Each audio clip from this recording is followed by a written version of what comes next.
السلام عليكم ورحمة الله تعالى وبركاته. مرحبا بكم معايا على قناتي وصفات زينب. اليوم ان شاء الله فيديو جديد ووصفة جديدة. ما غاديش نقدم معكم وصفة في الطبخ، غادي نقدم معكم واحد الوصفة اللي طبيعية لعلاج الكحة او السعال. يعني هاد الوصفة راه مجربة مني شخصيا، جربتها مرارا وتكرارا، جربتها لي انا، جربتها لولدي الصغير. الحمد لله. لقيت عليها واحد العلاج اللي ما نعاودش لكم البنات الصراحه.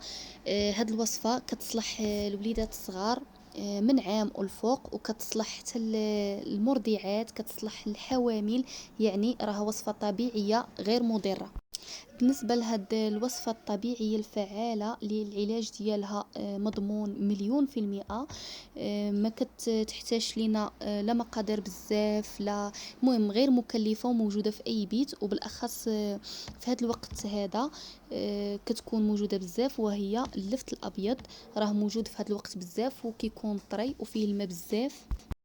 بالنسبه للوصفه غادي نحتاج فيها اللفت الابيض كيف ما كتشوفوا معايا. هاد اللفت اللي كيكون طويل راه كيكون هاد الوقت موجود بزاف ورخيص. وعندنا هنايا غنحتاجو هنا سكر سنيده اي سكر خشن. نقدروا نعوضوه بالعسل الا كان احسن، ما كانش ماشي مشكل نعوضوه بسكر سنيده او سكر كلاصي. يعني راه وصفه سهله وبسيطه، فيها غير جوج مكونات، يعني راه موجودين في كل بيت. ودابا غادي نوريكم الطريقه ديال تحضير هاد السيرو ديال اللفت العجيب. غادي ناخذ واحد اللفته تكون من الحجم المتوسط، الا كانوا صغار ناخذ جوج حبات، وغادي نغسلها مزيان وغادي نقيها، نحيد ليها القشور ديالها. هاد الوصفه البنات راه العلاج ديالها مضمون 100%. يعني انا راه جربتها مرارا وتكرارا وقلت انني نجربها معاكم. كيف ما كتشوفوا معايا من بعد ما نقيت اللفت، غادي ناخذ واحد الحكاكه وغادي نحكها في الحكاكه تكون رقيقه على هذا الشكل هذا. هاد السيرو البنات والله العظيم الى ولدي ملي كانت عنده عام وانا كنعطيه ليه، كانت عنده عام وكان مرض ليا بواحد الكحبه، اللي هذيك الكحبه الخاويه اللي كتكون صعيبه، وعطيته ليه سبحان الله العلي العظيم من النهار الاول. يعني بانت النتيجه مده ديال 3 ايام صافي ما كيبقاش داك الكحبه، ما كيبقى ضارب ولا برد لا حتى حاجه. ودرتها حتى انا فاش كنت حامله، كانت ضربني البرد ووليت كنكحب بزاف تاني. ديك الكحبه اللي كتكون صعيبه، سبحان الله العلي العظيم. ما نعاودش لكم على النتيجه كيفاش، والله العظيم غير جربوها، غادي تنفع معكم بزاف وما غاديش تبقاو تستغناو عليها. كيف ما كتشوفوا معايا من بعد ما حكيت ديك اللفته في الحكاكه رقيقه بهذا الشكل هذا، غادي نزيد عليها واحد جوج معالق صغار ديال السكر سنيده حتى ل3 المعالق، او سكر كلاصي، ولا كان العسل الحر يستحسن العسل. صافي الهدف ديالنا من هاد السكر سنيده او العسل هو انه كيطلق داك الماء ديالو، اللفت كيطلق داك الماء ديالو. السكر سنيده او العسل هو اللي كيخلي داك الماء كيطلق وكيولي سيرو. كيف ما كتشوفوا معايا هذه غير لفته وحده خرجت لي هاد الكميه. كيف ما كتعرفوا راه اللفت دابا موجود رخيص وهذا هو وقته.